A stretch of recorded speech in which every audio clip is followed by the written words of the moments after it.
At my cousin's graduation party, they handed me a neon vest and told me to direct traffic. 2 hours later, she gave a speech mocking online hobbies and looked me straight in the eye. My name's Noah, I'm 29, and here's what I've learned about family. They'll root for you until your success makes them feel small.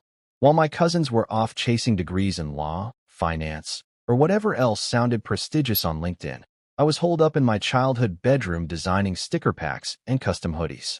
What started as a side hustle turned into a legit e-commerce business, then into a brand, and eventually into something that now employs 3 people and ships to 6 countries. Last year, we cleared over 740,000 euros in revenue. But to my extended family, I was still finding myself. At family reunions, I was introduced like this. This is Noah. He's doing something with computers. Didn't matter that I had an LLC, paid quarterly taxes, or built a product line that actually sold out on 3 launches. Because unless someone in a blazer said it was real, it wasn't. The moment that broke me came at my cousin Alina's graduation party. She's 24, magna cum laude, glowing resume. Already got offers from 2 embassies. The family darling. Always has been. Ever since we were kids, Alina's life came with photo albums and themed cakes. My childhood, I was the blurry figure in the background of every picture, holding the coat. I didn't resent her. We were never close enough for that. She did her thing, I did mine. But her parents, especially my Aunt Marta, acted like Alina farted glitter and solved world hunger by age 12. So when I got the invite to the party, hosted in their overpriced countryside villa, catered, DJ, champagne wall, I knew what to expect.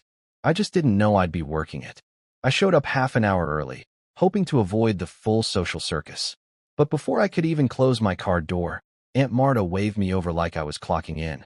Oh, perfect, Noah. We really need someone to handle the parking. It's a mess already. You're great with logistics, right? With your online thing? She smiled like that was a compliment.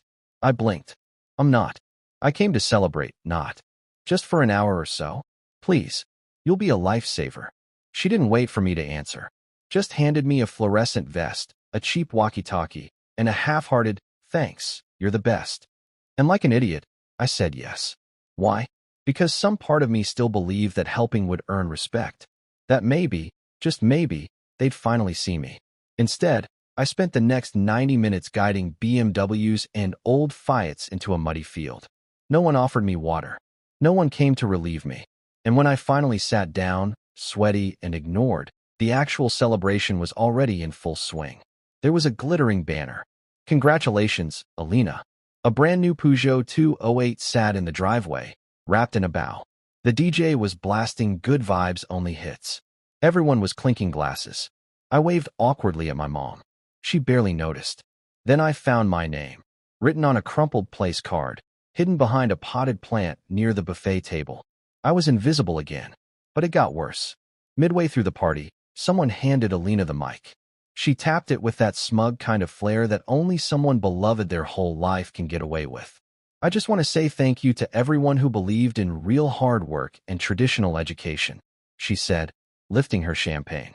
Especially now, when it's so easy to get distracted with online hobbies.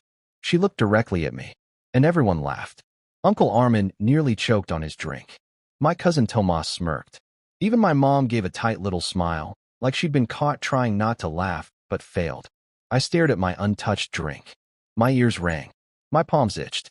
But I didn't say anything. Not yet. Not until I was ready to drop a truth bomb that would echo through their perfect little courtyard. She clinked glasses like she'd won an Oscar for being a snob. So I raised my own and told the crowd exactly how much I made. You could have heard a pin drop. I waited. Not because I was scared, though. Yeah, I was a little. But more because I didn't want to react like a kid who just got bullied at recess. I wasn't going to storm off or throw a tantrum. I was going to end it. After her little speech, the party drifted into music and mingling. People migrated to the backyard dance floor. Wine glasses refilled, the camera flashes popped, and I watched Alina bounce from guest to guest like she was hosting a UN summit. I brushed the dust off my pants and stood. The time was right. I walked up to her group, her friends, her proud parents, some distant aunt who always called me Ethan by mistake. She was standing near the car, basking in compliments about the Peugeot. that fake smile still plastered across her face like a fresh coat of concealer. "Hey, Alina," I said casually.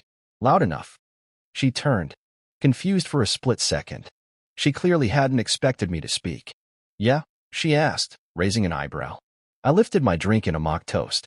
"Congrats, really. Must feel amazing to be here. I mean, diploma, new car, supportive family. What more could anyone want, right?"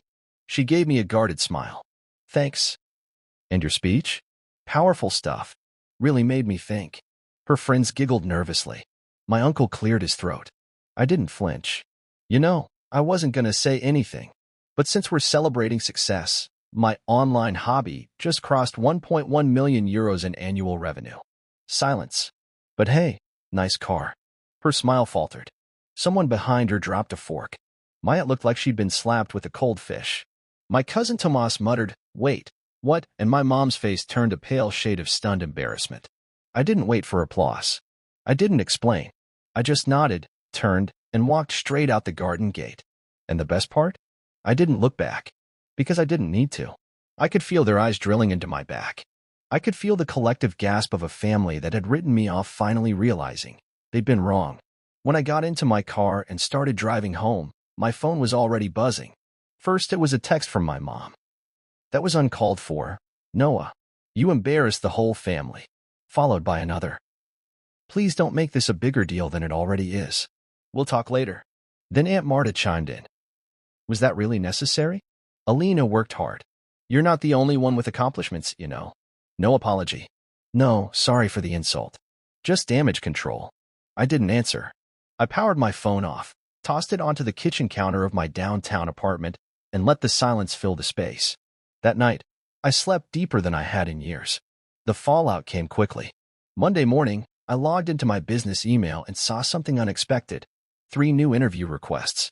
Apparently one of the guests, some banker uncle of Alina's fiancée, looked up my company after the party. His message was short.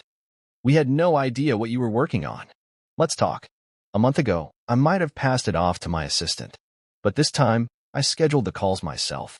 If people wanted to hear my story, I was done hiding it. Tuesday evening, there was a knock at my door. No text. No warning. Just the bell. It was my mom, standing awkwardly with a Tupperware container of cabbage rolls like it was 2003 and I still needed care packages. "Hi," she said, her voice soft. "I brought dinner." I stepped aside.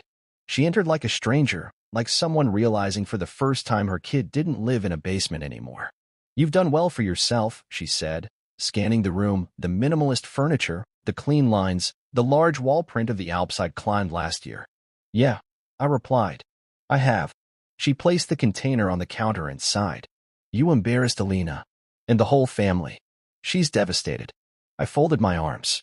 She mocked me publicly. I didn't start anything. I finished it. She flinched. "But, over 1 million euros," she said like she was trying not to believe it. "It's the truth." Then she asked a question that told me everything I needed to know. "Why didn't you ever tell me?" I gave her a half laugh, not cruel, just exhausted. "I did. You just never listened. You liked the version of me who needed help, who was still trying, who didn't threaten your golden girl spotlight." She looked like my words knocked the air out of her. She sat at the kitchen table, speechless. Finally, she muttered, "Alina's still looking for a job, you know. Nothing's come through yet." I nodded, expression unreadable. "So the diploma didn't open every door after all?" That earned me a glare. "Don't be cruel." "I'm not. I'm just done pretending I haven't earned my place in this family." 2 days after publicly humiliating me, my aunt called to ask if I could help cover Alina's car payments. That's when I knew this was never about respect. It was about using me, again. I didn't reply to my mom that night. And for the first time, I didn't feel guilty about it. Not when she sighed. Not when she mumbled that Alina wants to apologize like it was supposed to make everything okay. Not even when she said, "We're still a family, Noah. You can't turn your back on us." I didn't respond, because for once, I realized I didn't owe anyone an explanation. I let the silence stretch. That silence lasted exactly 48 hours until my phone buzzed with a voicemail from Aunt Marta. She didn't text first. She just called and left this gem of a message. "Noah, I really didn't want to bring this up, but we're in a bit of a financial situation. Rob's work hours got cut. And, well, the The lease on Alina's new car is a little tight this month. It would mean a lot if you could help us out, just for now. You said you were doing well, right? And we are family. I played that voicemail 3 times. Not because I needed to hear it again, but because I couldn't believe the sheer audacity of it. Just days earlier, I was the punchline in a graduation speech. Now, I was their financial backup plan. It clicked so hard I almost laughed. This wasn't an apology tour. This was a calculated pivot. Mock me when I'm silent. Panic when I speak. Beg when you realize I'm the one with the leverage. They didn't respect me. They just needed something from me. That's when I opened the spreadsheet. Yes, that spreadsheet. I'd started it years ago. Quietly. Methodically. Not out of spite. Just to keep track. Every small favor I'd covered. Every birthday gift I'd bought on behalf of everyone. Every time I split the dinner check without reimbursement. Every emergency transfer to help with unexpected costs. There it was, laid out in simple math. 36,400 euros. Not including interest. Not including the emotional labor of constantly being the one they forgot, until they remembered they needed me. And with that number burning in my mind, I opened my phone and drafted a message to Alina. Hey, got your text. Appreciate the apology. But I've been thinking, maybe it's time we all got some clarity. You're right. You did work hard. And your achievements matter. But that doesn't justify mocking mine, especially when you don't understand what it took to build them. For years, I invested in this family, financially and emotionally. And all I got in return was passive dismissal, or worse, silence. I'm not angry. I'm just done being the invisible ATM. I wish you luck on the job hunt. But I won't be covering the car, or anything else, going forward. No venom. No gloating. Just a clean break. I sent a version of the same message to Aunt Marta, Uncle Rob, and, more delicately, to my mom. 5 minutes later, my mom called. Noah, wait, can we talk about this? You can't just. I can. I interrupted, calm. And I just did. There was a pause. The kind that feels like a door closing on someone's face. Then she asked, did you really make over €1,000,000 last year? Yes. How? You never asked. She didn't know what to say to that. And that's when it hit me. They never really saw me. They saw what they wanted me to be, someone struggling, someone beneath their expectations, someone easy to control with backhanded compliments and holiday table scraps. But now, they saw the truth, and they had no idea what to do with it. The next day, Alina's text finally came in. Hey, about the party, I shouldn't have said what I said. It was messed up. Can we talk? I stared at it. Not because I didn't know what to say, but because the power dynamics had finally shifted, and everyone felt it. They'd thought I was the guy who needed their approval. But now, they knew I was the guy who built something without it. And they weren't just embarrassed. They were scared. Because their safety net just cut the ropes. 3 days after the party, my cousin asked me to meet for coffee. I expected excuses or guilt tripping. I didn't expect her to go live on Instagram and admit the truth to the world. Saturday morning was gray and drizzly. The kind of weather that makes you question whether anything good can come of the day. I showed up to Cafe Alder 10 minutes early, black coffee in hand. No expectations. Alina walked in 5 minutes late, still dressed like a future ambassador. Cream blazer, perfect makeup, that air of polish she always carried like a second skin. She sat across from me, small smile, a hint of nerves. Didn't think you'd show, she said. Neither did I replied, sipping my coffee. We sat in silence. She stirred her latte like it was some kind of delicate ritual. Finally, she looked up. I read your message. Twice. Okay. And you're right. I raised an eyebrow. That wasn't what I expected. At all. I was awful, she continued. Not just at the party. For years, I mocked your work because I didn't understand it. And if I'm being really honest, I was jealous. Now that stopped me. Jealous. I repeated, almost laughing. You found your thing. You built it. You made it work. And me?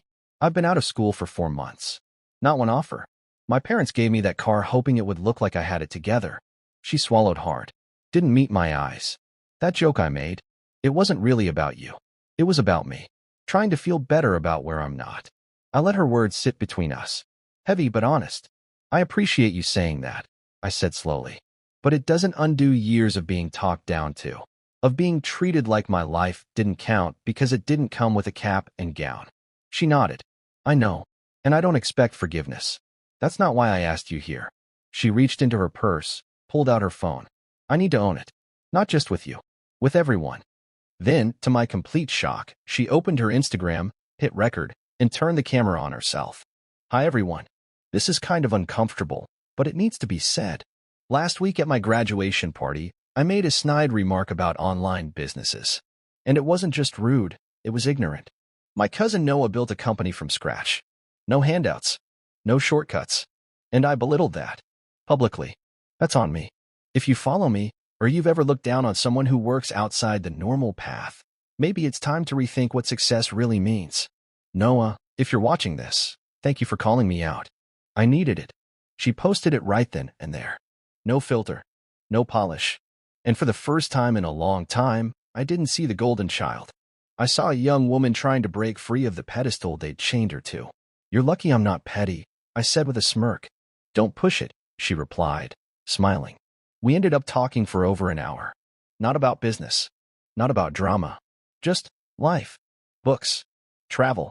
Things we'd never shared before because we'd always been too busy pretending. When we left, she hugged me. Not a stiff, thanks for coming hug.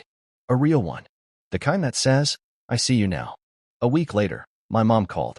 I saw the video, she said softly. She didn't even tell us she was posting it. She didn't need to. I'm proud of you, she added. Her voice cracked slightly. And I'm sorry for not listening, for not asking. I didn't say, finally. I didn't gloat. Thank you, I replied. That was enough. The next family gathering was a simple 4th of July cookout at my uncle's place. I showed up in jeans and a hoodie. No fanfare. No high expectations. But this time, no one asked me to park cars or fetch ice. Instead, Alina greeted me with a plate full of food and said, You're sitting with me. I did.